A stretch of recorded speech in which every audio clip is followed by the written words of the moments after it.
Bom, gente, bom dia. Deixa eu pegar agora aqui nossa parte final da manhã, antes que a fome bata na gente. Em primeiro lugar, gostaria de agradecer muito o convite aqui do pessoal da PBB. Acho que o momento é esse, como falou o meu amigo Williams, é de unidade, é de todo mundo estar participando nos eventos promovidos por cada um, porque essa troca de informação, a troca de pontos de vista, mesmo que com ideias comuns, a gente tem argumentos distintos, às vezes isso ajuda todo mundo a fortalecer onde qualquer um de nós vá. Antes de iniciar, eu queria fazer um registro especial da minha satisfação de reencontrar aqui o Rui Brito, meu companheiro de muitos anos e muitas vezes juntos nas mesmas chapas, disputando aí os desafios de construir na área de previdência, na área de saúde, as questões mais permanentes para a gente. Prazer te ver. Bom, vou tentar ser bastante objetivo e dar alguns esclarecimentos aqui para vocês.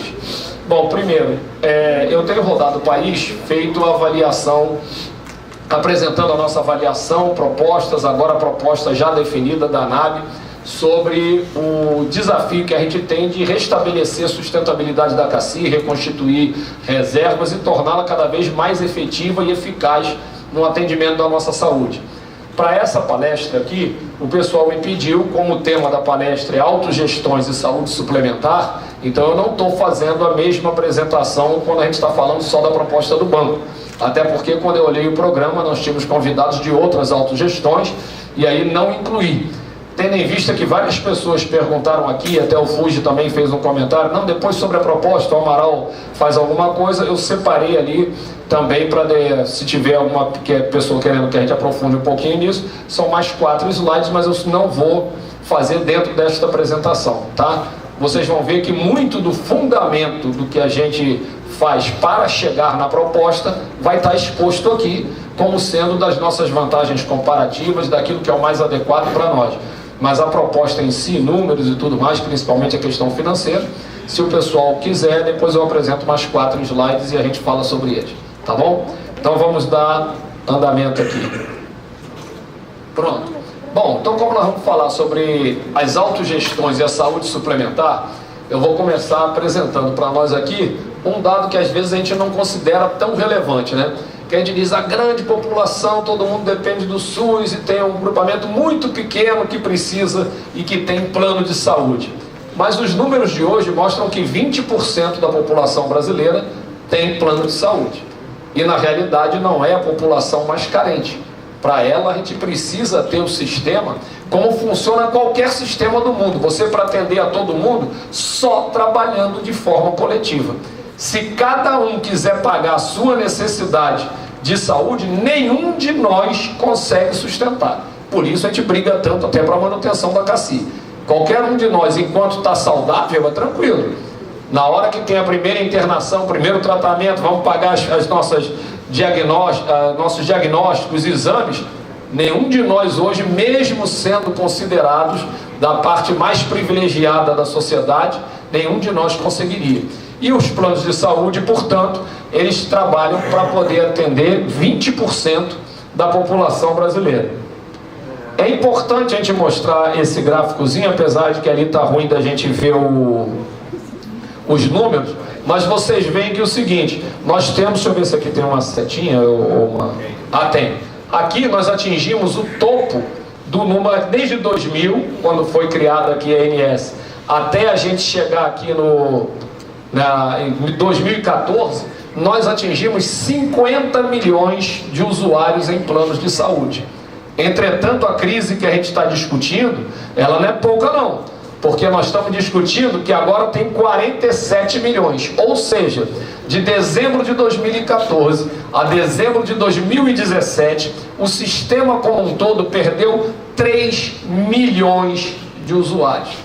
3 milhões de pessoas tinham plano de saúde, tiveram dificuldade de pagar seu plano de saúde, ficaram inadimplentes, saíram de um plano, procuraram um plano com menor cobertura, começaram a pagar por em média em torno de 5, 6 anos. Quando mudaram de faixa etária, acabaram tendo um reajuste maior ainda do que da inflação da saúde, que tem o reajuste da inflação da saúde, depois mais 30% de mudança de faixa etária. Aí ele conseguiu ficar no outro plano por um tempo, ficou inadimplente, mudou de plano, e depois do terceiro ou quarto plano, não tem mais plano nenhum. São 3 milhões de pessoas. E eu estou querendo ressaltar isso, porque nós temos que tentar fazer um entendimento, como foi colocado aqui pelos procuradores, como foi colocado aqui pela Patrícia Mello e agora pela Vânia Romeu. Essas questões não estão desvinculadas. Os problemas que a gente vive na Cacique, ela vive em Furnas, que cada um vive no seu lugar, eles não estão desvinculados. A procuradora mostrou aqui que a pessoa que foi relatora do processo da Previdência é o que está agora coordenando a CGPAR, que está mudando na saúde, e isso tem um motivo. Quando a gente discute que o mercado perdeu 3 milhões de pessoas e precisa tentar repor isso, eles vão procurar onde? Na população de mais baixa renda? Eles vão começar a procurar aqui entre nós. Quem é que eu posso tirar de quem está fora do que eles chamam do mercado com fim lucrativo, para poder trazer para o mercado com fim lucrativo? E aí a CGPAR sai de uma hora para outra, ela é editada dando prazo de 4 anos para ser implantada, mas no Banco do Brasil tem que ser até antes do mês de outubro. Inclusive o nosso diretor já divulgou que, na expectativa dele, nosso diretor recém-eleito, que a votação ocorreria na última semana de setembro e 1ª de outubro, portanto, antes mesmo de concluído o processo de eleições gerais no país. A ANS foi criada pela Lei 9961 de 2000, que isso foi para regular a própria Lei 9656, criada em 98, exposta aqui não só pela procuradora como pela doutora Patrícia. E aí, em 2000, foi criada a agência reguladora. Você entra no site da agência reguladora e lá diz: a agência reguladora responsável pela criação de normas, controle e fiscalização do setor de plano de saúde para assegurar o interesse público. E é importante, quando a gente começa a ler o motivo pelo qual cada um foi criado, para que a gente depois possa cobrar isso na hora que a medida sai em sentido contrário. É isso que nos garante a possibilidade, não que o melhor caminho de tudo seja o judicial, mas a gente, quando cobra qual é o decreto que instituiu com que poder, está extrapolando, não está, tem que ler.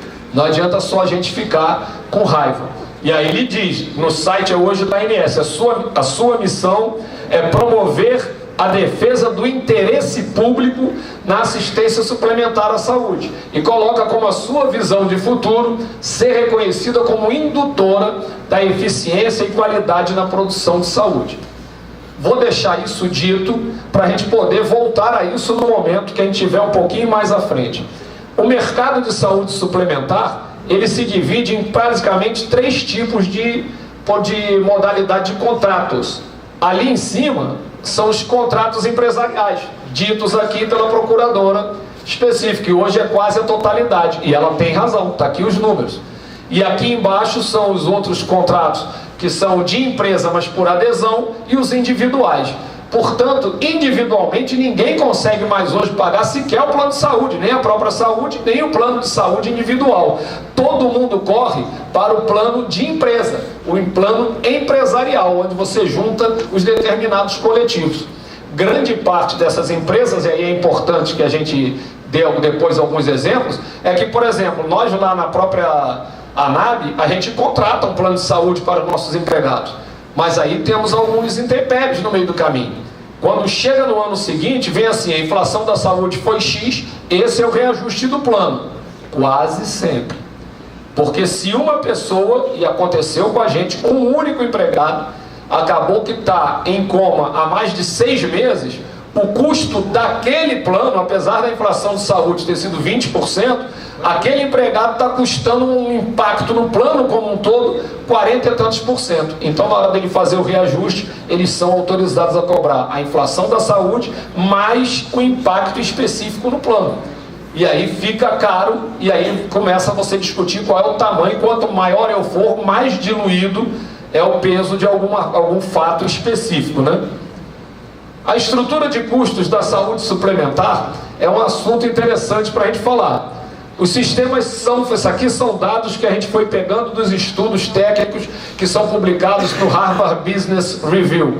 É uma revista que fala bastante sobre a estrutura de saúde, com estudos acadêmicos e estudos mercadológicos, e é uma fonte onde a gente, nesse debate com o banco, eu tenho procurado também pegar bastante referência para a gente não estar chutando na hora de conversar sobre as nossas alternativas. Então, primeira coisa, que também já foi falada aqui, nosso sistema de atenção à saúde, ele é reativo e episódico. Todo mundo vai procurar atenção à saúde na hora que está doente. É depois de eu ficar doente que eu vou tratar. Digo que estou cuidando da saúde, não estou cuidando da doença. Da saúde, não. Da saúde é quando a gente começa a discutir prevenção e promoção à saúde. Mas nosso sistema está totalmente estruturado para poder atender da forma segmentada. São focados na doença e organizados com base no fortalecimento da unidade de urgência, né? E cuidado secundário. Você chega lá no hospital, o cara diz, vai direto para aquele triagem, emergência, internado ou não internado.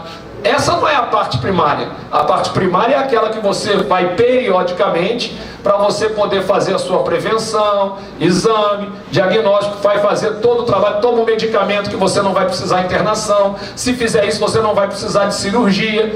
Mas não, o nosso sistema está todo estruturado para você procurar o médico quando já está doente, e quando já está doente, chega no hospital, o hospital também não tem a parte preventiva. Ele pega quem está chegando adoecido já. Toda a estrutura vinculada nisso. Os hospitais públicos e privados brasileiros desperdiçam muito, com mais de 60% dos serviços de pronto atendimento totalmente lotado, porque ele só vai pegando as pessoas que vão chegando já para se tratar da doença. Aí ele coloca, por um lado, aumento de trauma, por outro, o modelo de atendimento, que trata também o pessoal crônico, como o caso do agudo. O cara que é crônico chega lá, toma um remedinho para o momento do pico e depois vai embora. Ele não tem um acompanhamento permanente, no geral. Como a gente vem, vamos falar aqui da CACI, como é que a gente faz e que diferença que significa para a gente. E aqui um dado que eu julgo que é o mais importante dessa tela, é o dado aqui de baixo. O gasto das empresas, isso aqui é um estudo da Mercer Marsh de 2017, extremamente atual, né? E esse outro aqui é o estudo do Banco Mundial, e ele bota aqui, em 2012, as empresas gastavam com o plano de saúde dos seus empregados, em média, 10,4% do total da folha. Só lembrando, até agora o Banco do Brasil continuou contribuindo com 4,5%. A média das empresas era 10,4%. Em 2017, foi para 11,6%. E a estimativa é que vai chegar em 2030 em 16,5%. E aí a afirmativa que foi feita aqui pela Patrícia, corretamente, ela diz, querer me limitar a 8 é ignorar a lógica total. Isso aqui é o que a empresa paga sem considerar a contribuição dos próprios empregados. É o quanto a empresa paga para a sua parte para os empregados em média. A inflação da saúde, como também foi comentado, apresenta a taxa de crescimento da inflação maior do que a que corrige nossos salários. E por isso é fundamental que a gente discuta quais são as características que a gente tem para poder trabalhar cada uma delas. Nesse relatório aqui, esse aqui são dados que a gente está tirando do relatório da Accenture, que fez para a CACI. O que que eles colocam lá? As características do mercado. Nós temos 4 tipos de operadoras: autogestões, cooperativas médicas, seguradoras e as medicinas de grupo. Eu achei muito interessante este quadro da Accenture, porque ela nos mostra que este grupamento aqui que atua no mercado tem características iguais, todos eles. Quem é que pode se associar em qualquer plano desse? Qualquer pessoa. Mas na autogestão, só os empregados da patrocinadora. Neste outro plano, todos calculam o valor a ser pago por risco de uso por faixa etária. E nas autogestões, por faixa de renda. Quando ele diz como é que é o pagamento, a gente paga por unidade familiar, por titular. Eu divido por titular, mas pagando o custo da família toda. E no outro, cada um calcula uma apólice individual por cada pessoa de cada família.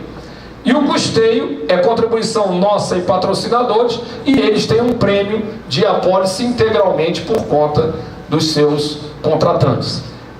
Então, primeira coisa que a própria Accenture registra é de que nós temos uma característica como autogestão distinta dos demais. Primeira coisa, eu tenho que fazer qualquer análise do plano vinculado ao que é mais correto, mais adequado e tecnicamente sustentável para cada modelo. E a gente às vezes comete o erro de querer discutir como é que eu implemento a regra de todos dentro da autogestão, ignorando que a gente é diferenciado. Vamos ver quais são essas mudanças. Na revisão de custeio, ainda apontado pela Accenture, ela mostra o seguinte, um troço interessante. Como eu já falei ali, a gente corrige, a gente tem nosso rateio por faixa de renda e os outros por rateio por risco de uso de faixa etária. Nosso reajuste é plurianual. Ele não é todo ano. Por quê? Porque a gente faz uma projeção de necessidade de despesas e reservas, projetamos lá na frente e começamos a arrecadar. Qual é o momento que eu deveria fazer sempre o reajuste do percentual que a gente pactuou a cada momento? É no momento em que lá na frente a minha arrecadação já está igual ao meu gasto. Porque meu gasto cresce mais do que a nossa correção de salário. Então chega uma hora que aquilo que eu estou arrecadando vai ficar igual àquilo que eu estou gastando. Essa é a hora que a gente deveria sempre rever a nossa contribuição, né? Enquanto que nos outros planos não. Você tem ano a ano, ele só projeta um ano para não perder os seus clientes por valor muito elevado. Aí ele faz todo ano, ele calcula, como eu falei ainda há pouco, a inflação da saúde mais a sinistralidade. Lembrando que ali, para quem muda de faixa etária, além da inflação da saúde, também tem mais 30%, 40%, que vai tornando os planos bastante caros. Quais as vantagens comparativas das autogestões quando a gente compara com os outros planos de mercado? Em primeiro lugar, na própria composição de custos. É importante a gente ver que todos os planos, todas as operadoras de mercado, assim como as autogestões, para definir seu preço, tem que projetar a despesa assistencial, a despesa administrativa, a reserva obrigatória exigida pela ANS, a taxa de administração, mas daqui para frente a coisa muda. Porque eles acrescentam uma taxa de lucratividade, até porque corretamente para eles é um negócio. Eles estão investindo para ter a saúde como negócio, tem que ter o retorno. O nosso é sem fim lucrativo. Eles precisam calcular, tendo em vista o custo elevado, o risco de perda de cliente. Ele projeta qual é o custo, mas o cara sai de uma operadora para outra cada vez que não consegue pagar, mesmo que com cobertura menor. Mas muitas vezes acontece que o cara está precisando sair, não consegue pagar, mas está na hora de fazer o exame, o tratamento dele. Ele faz o exame, faz o tratamento e sai depois. Então ele sai dessa operadora para outra, mas já deixou aqui um outro custo, porque ele não pode ir para lá começar com a carência de novo. Então está correto quando os técnicos dessa operadora acrescentam na sua despesa, acrescentam na sua despesa o risco de perda de usuário. E também precisam acrescentar o risco de inadimplência. Porque antes do pessoal sair, o pessoal fica inadimplente por um período, depois é que sai.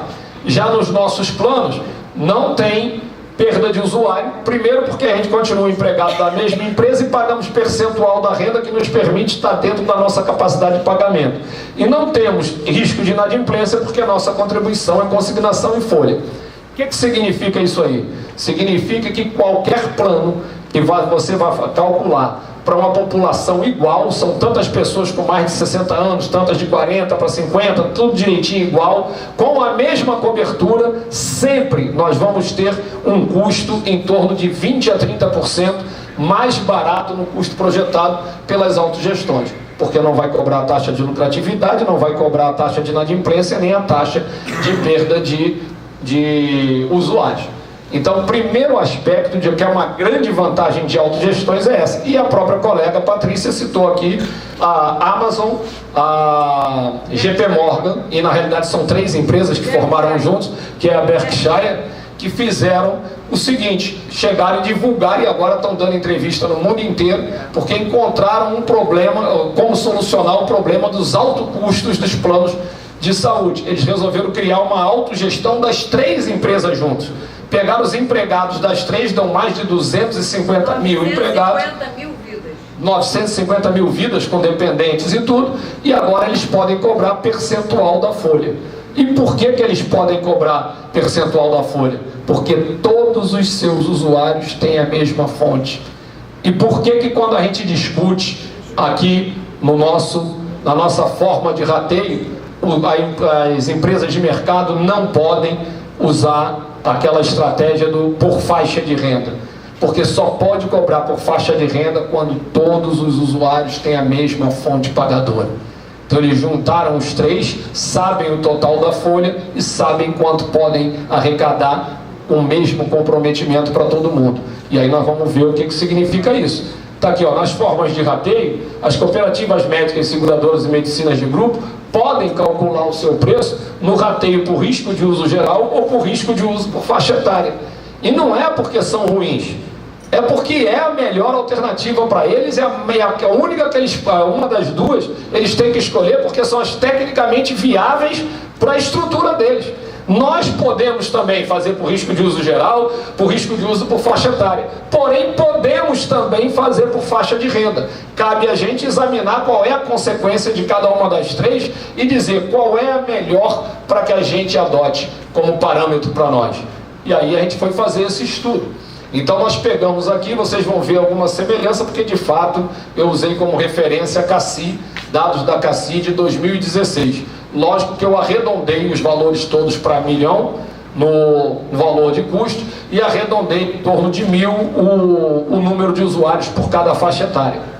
Então aqui nós temos um exemplo de uma empresa que tem uma folha de 40 bilhões de reais, precisa arrecadar 4 bilhões de reais, que são divididos com essa estimativa de custo por cada faixa etária, para tantos usuários nessa faixa. Por exemplo, 182 milhões e 400 mil reais para 76 mil usuários com até 18 anos, 93 milhões para 31 mil usuários entre 19 e 23, 74 milhões 520 mil para 23 mil usuários, e aí aqui você tem todo mundo. Total, 450 mil usuários e uma receita projetada, uma necessidade de despesa de 4 bilhões que eu preciso arrecadar esse valor. Como é que eu calculo isso? Eu pego em cada faixa etária, quando é para calcular o risco de uso por faixa etária, eu pego este total, divido pelo número de usuários deste plano, acho o total anual, divido por 12 e tenho aqui o valor da mensalidade. Então todo mundo de 0 a 18 anos pagaria R$200, de 19 a 23, 250, de 24 a 28, 270 e assim por diante, até os colegas com mais de 59 pagar R$1.600 por mês por cada pessoa da sua família. Se todos esses 125 mil pagarem R$1.600, os 33 mil pagarem 950, os 30 mil pagarem 700, todo mundo pagou aqui exatamente o que está calculado, quanto que eu vou arrecadar? Os 4 bilhões, que é o que eu estou rateando. Se todo mundo pagar, eu arrecado aquilo que eu estou querendo arrecadar. E é impressionante que algumas pessoas pensam assim: ah, se eu cobrar por dependente eu arrecado mais. Não, você arrecada o valor que você está rateando. Se está rateando 5 bilhões e todo mundo pagar, eu arrecado 5 bilhões. Se eu estou rateando 6 bilhões e todo mundo pagar, eu arrecado 6 bilhões. Se eu estou rateando 4, se todo mundo pagar, eu arrecado 4. Não tem como arrecadar mais do que o que você projetou para ratear. Esse mesmo 4 bilhões, eu posso botar para calcular no risco de uso geral. O risco de uso geral é o custo per capita por cada pessoa. Então eu pego os 4 bilhões que eu preciso arrecadar, divido pelos 450 mil pessoas, divido por 12, vai dar cada pessoa R$740 por mês. Se eu sou solteiro, sozinho, pago R$740 por mês. Se sou casado, pago 1.480. Se eu tenho mais um filho, 220, assim por diante, a gente vai pagando. Do mesmo jeito que esse aqui, do risco de uso por faixa etária, a gente paga por cada pessoa. E se cada um dos 450 mil aqui, titulares e dependentes, estão todos aqui, pagarem, quanto que eu arrecado? 4 bilhões também. É o que eu estou rateando. E a outra possibilidade que só quem é autogestão, quem tem a mesma fonte pagadora pode usar, é por faixa de renda. Aí o que eu faço? Eu pego os 40 bilhões que é a folha, vejo 4 bilhões que é a minha necessidade, quantos por cento é disso, e digo, se eu arrecadar 10% de todo mundo, eu vou arrecadar 4 bilhões também. E tem gente que diz, estes 4 bilhões aqui não estão os dependentes. Como não estão? Todos os titulares independentes estão aqui, todos os titulares independentes estão aqui, mas aqui o pessoal diz, a gente não paga por dependente. Claro que paga, só paga de uma forma diferente. Eu posso ir almoçar, eu, meu filho e minha filha, e cada um pagar 1/3, ou eu posso pagar para eles dois e a conta está paga de todos os três. Quem foi que disse que não está? Só porque ele não tirou da carteira dele, quando eu pago para ele, está pago o almoço. O restaurante não me deixa sair sem isso pago. E também os prestadores de serviço não nos deixam sair.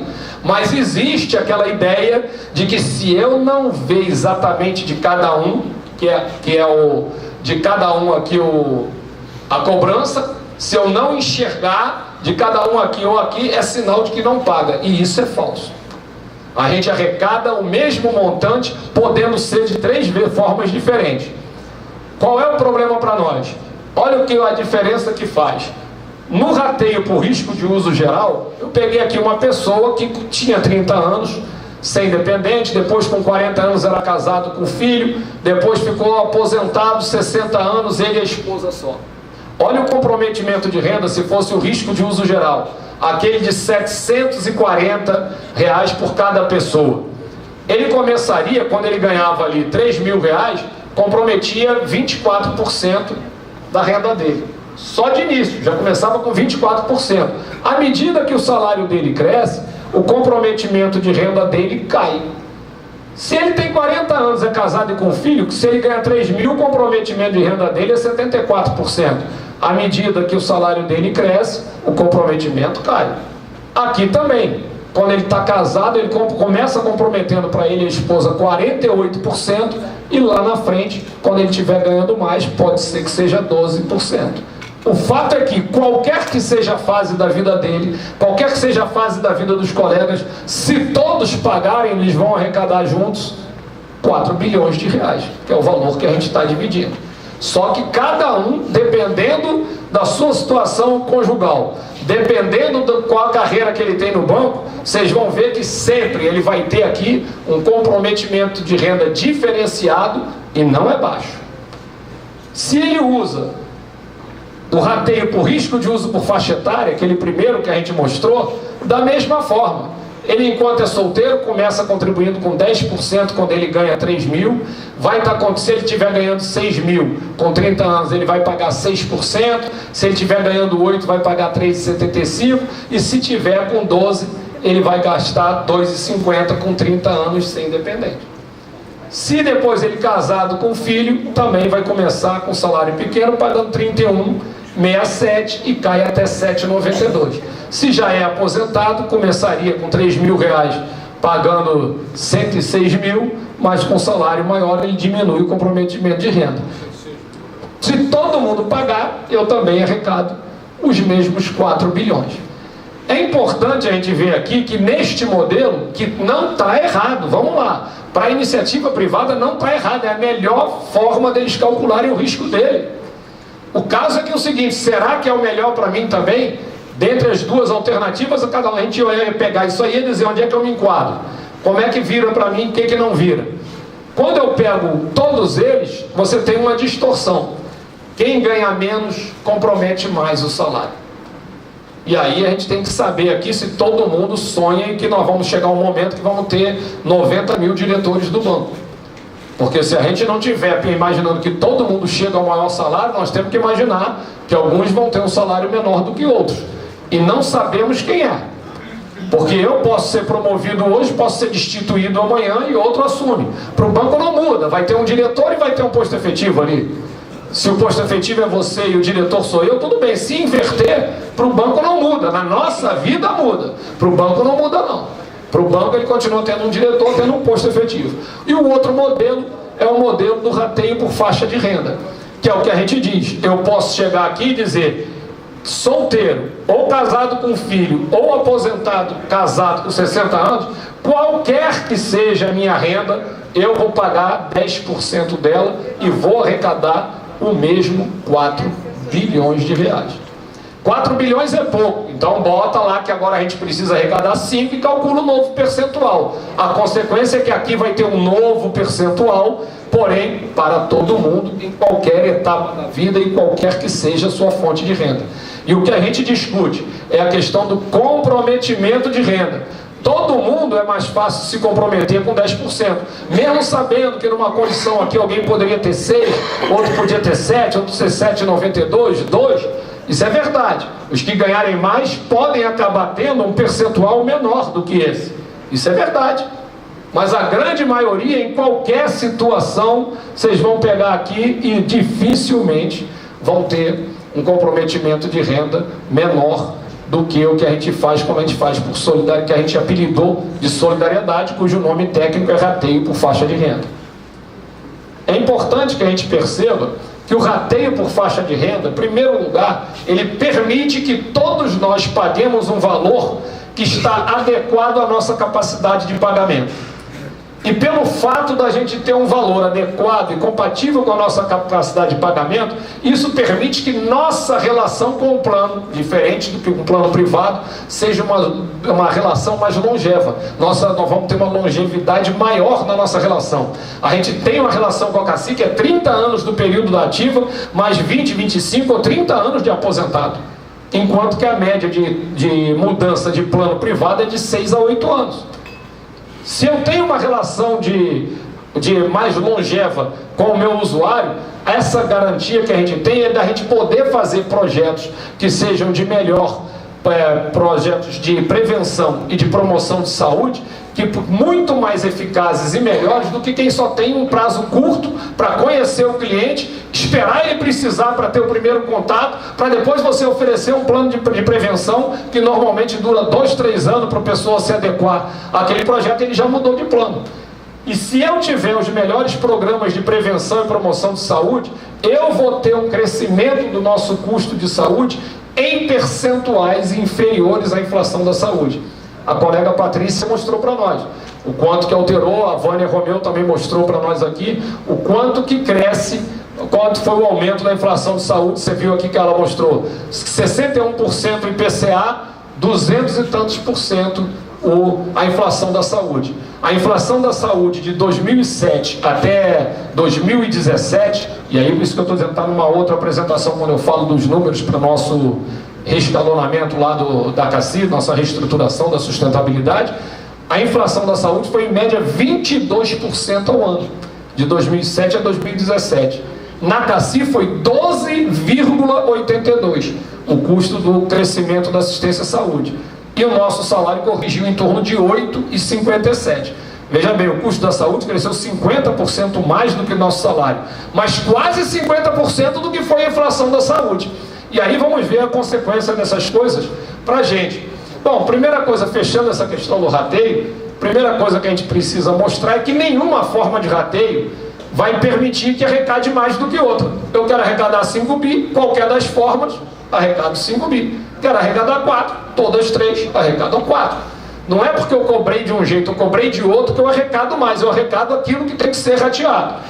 Segundo, se a forma de rateio não modifica o percentual para o banco, para nós ele é fundamental. Porque se em qualquer modelo, naquele exemplo que eu dei, eu preciso de 4 bi, se o banco pagar 60%, quer seja no rateio por faixa etária, quer seja no rateio por risco de uso geral, quer seja no rateio por faixa de renda, todos 3 ele vai pagar 60% de 4 bi, 2.400. Não muda para ele qual é o momento, qual é o modelo que eu uso, não muda o total para o banco, mas muda para a gente, como a gente viu ali. E aí é o que a gente diz, a diferença que faz a diferença é que por faixa de renda todos comprometerão o mesmo percentual em qualquer etapa da sua vida, tornando viável todos nós permanecermos no plano. A CACI no mercado de saúde complementar. Eu acrescentei algumas coisas ali, porque vocês viram ali que isso aí antigamente era só uma frase para abrir um capítulo. Aí eu aproveitei isso para não ficar aumentando o número de slides. Primeiro, a CACI é uma operadora de autogestão.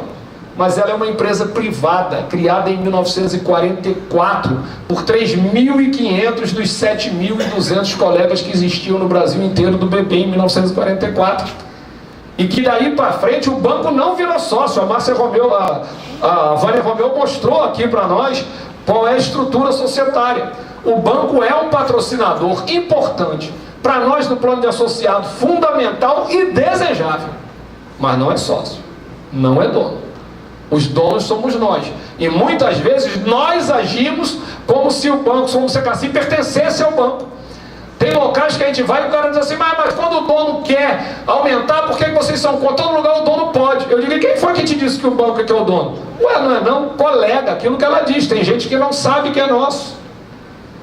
E até faz sentido, porque quem não acompanha faz a confusão fruto do que lê. Como foi mostrado aqui hoje mais cedo também pelo colega do BNDES, que estava mostrando aqui, o Luiz, ele estava dizendo, só tem autogestão como operadora, e mesmo assim a outra é bem recente, que é a Postagem, que também era dentro da empresa, eles eram autogestões por RH. O que significa isso? Os direitos que eles têm são negociados em acordo coletivo e entra como no nosso LIC, como se estivesse no LIC do banco. Toda a despesa de saúde do Saúde Caixa é pago pelo Saúde Caixa? Não. Saúde Caixa é um nome fantasia para administrar o plano de saúde. Quem paga é a Caixa. Recebe de forma gerencial a contribuição dos funcionários, entra no cofre da Caixa, mas o balanço é o balanço da Caixa. O da Petrobras é o da Petrobras. Cada um deles, do BNDES, é do BNDES. Nós não, nós temos uma empresa que é privada, não é estatal. O banco faz patrocínio como ele faz patrocínio para a CBF, como ele faz patrocínio para a equipe de vôlei, como ele faz patrocínio para todo mundo. E nós temos que discutir que retorno que ele tem disso. Lá no outro lado é de imagem. No nosso, além de imagem, é resultado, saúde, e cai lucratividade no final do ano, quando todos nós estamos saudáveis.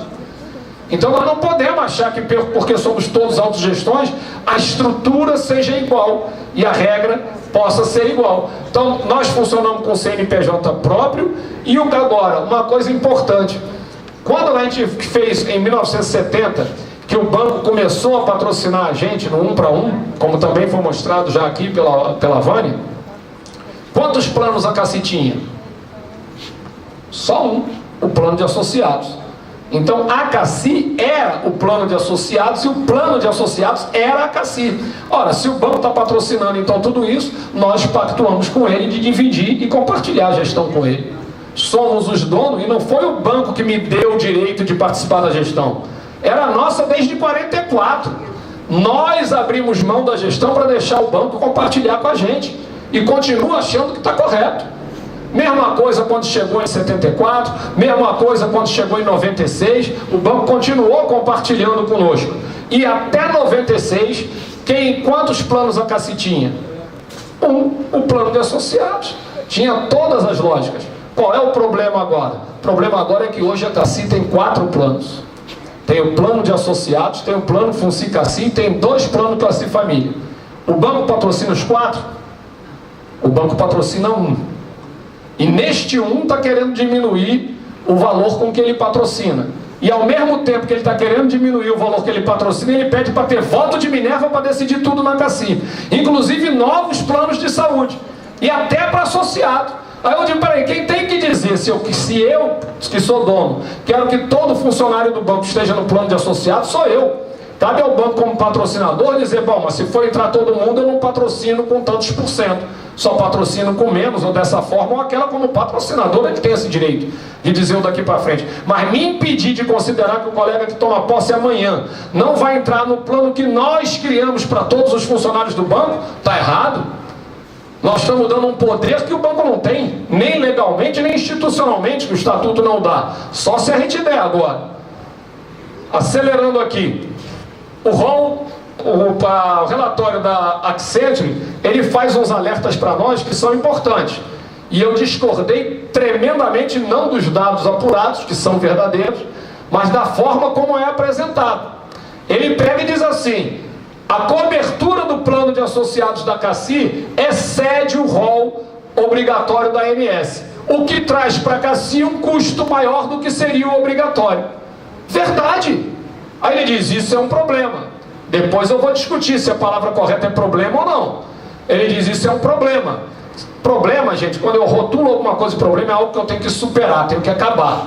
Se eu entendo que é um fato, é algo que eu tenho que administrar. É diferente de que eu tenho que superar. Então, primeira coisa, ele aponta isso aqui como o primeiro problema. Segundo problema, o índice de envelhecimento. Na CACI, 154,9, nas autogestões em geral, 156, e o mercado é 67,3. Vocês sabem o que é o índice de envelhecimento? É dividir o número total de pessoas com mais de 60 anos pelo número de crianças até 14 anos, para saber se o seu plano ele atende mais pessoas idosas ou menos. Toda vez que tiver mais de 100%, é que eu tenho mais idosos do que criança. Toda vez que der menos de 100%, é que eu tenho mais criança do que idoso. Então você pega aqui, o nosso plano, ele tem muito mais idosos do que crianças, ao contrário do plano de mercado. Aí o cara diz, isso é um problema, está atendendo os mais velhos. Me diz o seguinte, vamos falar do pessoal daqui, para não dizer que a gente está manipulando. Vocês acreditam que alguma pessoa que tem plano de saúde privado, ele entrou no plano pensando, eu acho que é melhor eu sair do plano daqui a 4 anos e 2 dias. Alguém faz isso? Todo mundo que entra no plano, entra pensando em ter um plano para a vida toda. Não consegue pagar. E acaba saindo. E de uma hora para outra, meu Deus, o que é que eu faço? A gente consegue atender todo mundo que entrou até o último dia de vida nas autogestões. Então isso é problema ou é uma coisa para a gente se orgulhar? Mas são questões que, quando apresentam do ponto de vista de quem pensa o lucro, isso aqui é problema. Em 2007 foi apresentado para nós um quadro parecido com esse. Esse aqui está mais atualizado, né? Porque é de agora. Nós somos o plano de saúde que mais tem consulta por beneficiário, mais exame por consulta e mais exame por beneficiário. E aí ele diz, está vendo? Todo mundo faz exame sem precisar. Por isso a gente precisava cobrar a coparticipação, para tentar inibir o uso desnecessário. E muita gente, inclusive eu, olhava e dizia, tem razão isso. Só que quando a gente passa alguns anos, vai estudar, toda essa lista aqui de problemas que a gente teria que resolver, a própria Accenture apresenta lá no finalzinho do trabalho este quadrinho, custo per capita da CACI. Mesmo tendo cobertura maior do que dos demais planos, mesmo tendo população mais idosa, mesmo tendo maior consumo de exame, consulta, diagnóstico, a CACI continua tendo o menor custo per capita do mercado. Custo per capita total, e está aqui o custo das outras, e bate exatamente com o que a colega falou, que é o custo do Real Grandeza, né? Quando ela fala, não, nosso custo é 460, nosso custo médio está aqui, o nosso é 356. O custo per capita de quem é da ativa mais dependentes é 247, e o custo per capita do pessoal aposentado com mais seus dependentes, 494. Menor do que todo mundo do mercado. E aí a pergunta é, como que a gente consegue isso? Eu dou um rol maior. Eu tenho mais velho que é o que gasta mais. Eu faço mais exame, mais consulta, só mostra que eu gasto mais e no final você diz que meu custo é o menor? A Accenture errou? Será que ela errou? Mas será que ela é inexperiente? Aí ela também apresenta aqui a resposta. O que ela diz? A estratégia de atenção primária apresenta resultados expressivos, que é o que a CACI faz na clínica CI, como foi colocado aqui. E olha que a porta de entrada nossa ainda não é obrigatória. A gente está brigando para convencer, fazer lentamente, convencendo, apesar de eu achar que já tinha que ter sido obrigatório há muito tempo, mas não é. Então, tendo ali a atenção primária, a partir da clínica CI, as clínicas CI viabilizam a estratégia de saúde da família com protocolos assistenciais bem definidos. Os programas assistenciais têm nível superior de maturidade, atingindo nota 3,2 numa escala de 0 a 4 e com homogeneidade entre todos os programas. Não tem um programa mais ruinzinho, outro bom e aí a média deu 3,9, não, com homogeneidade. E o uso qualificado da rede pode alavancar ainda mais a atenção primária da clínica CI. O que está acontecendo? Eu estou em casa, recebo o telefonema, seu Fernando, esse ano o senhor ainda não veio fazer seu exame de sangue, seu isso, seu aquilo, seu barato, seu abdômen total lá por causa da minha esteatose. Eu digo, não, eu estou me sentindo bem, não, mas é bom o senhor vir aqui. Claro que então eu vou fazer mais exame e consulta do que aquele cara que só vai no dia que está na crise. Mas a diferença é que eu faço mais exame, mais consulta, mais diagnóstico, mas menos internação e menos cirurgia. E aí, em função disso, eu tenho o menor custo do mercado apontado pela Accenture, que foi contratada pelo banco. O nosso custo administrativo, também vejo muita gente chegar e dizer: nossa, tudo inchado, que a gente não paga a conta, que a gente não faz, ninguém fiscaliza nada, falta auditoria, falta não sei o quê. Aí fui lá na ANS buscar os dados aqui, ó, fonte da ANS, os relatórios da CACI. Qual é o índice? O que é o índice de eficiência? É a despesa administrativa comparada com a despesa total da instituição. A média do mercado em 2008 era 17,7%, vem caindo, já está em 10,9%, e a nossa em 2008 já era melhor do que tem hoje no mercado, já era 10,1% e caiu até 7,5%, que hoje é o nosso índice de eficiência, o melhor do mercado. Então a gente precisa tentar ver e acompanhar isso. Finalizando aqui os 3 últimos slides da CGPAR. CGPAR foi criado pelo decreto 6.021, e aí aqui é importante deixar claro para vocês: finalidade é tratar de matérias relacionadas com a governança corporativa nas empresas estatais federais, na defesa dos interesses da União como acionista. Não é para poder gerir, porque quem gere é direto à União. O Banco do Brasil está subordinado ao Ministério da Fazenda. A CGPAR é Fazenda, Planejamento e Casa Civil, para dar orientações para os representantes da União como acionistas. Resoluções são atos administrativos internos que obrigam apenas os hierarquicamente subordinados naquela estrutura administrativa. Então a gente que é muito legalista no banco acredita que toda resolução é lei. Não. Quando o Banco Central solta uma resolução, o papel dele é regular o mercado financeiro. É para cumprir, sim. Tem poder cogente de obrigar todas as empresas financeiras a fazerem. A ANS, quando solta regulamento, todo plano de saúde tem que se adequar. A CGPAR é o quê? É um grupo de pessoas, uma comissão do governo para dar orientação. Então não tem força cogente. A resolução CGPAR tem caráter orientador. A resolução CGPAR, ao 23, e aí tem a polêmica entre a 22 e a 23, porque a 22 ela diz o seguinte: orientamos todos os conselheiros de administração das estatais a pedir em cada estatal quanto é que está gastando de plano de saúde, do que estão adoecendo os empregados da empresa, quanto é que está gastando, qual é a projeção, tem programa de prevenção, não tem? Isso está certo, é a orientação que você tem que dar mesmo, a União não está errada. A gente não está pedindo para impugnar a 22. A 22 é uma orientação correta, qualquer um que vai gerir tem que ter esses dados para depois decidir alguma coisa adequada à empresa que ele está participando, como conselheiro de administração. O problema é que a 23, ela em vez de dar orientação, ela dá determinação. Aí ela chega lá e diz assim: extinção de toda a autogestão que tem até 20 mil empregados. Peraí, só quem pode dizer como é que pode abrir ou fechar é a ANS.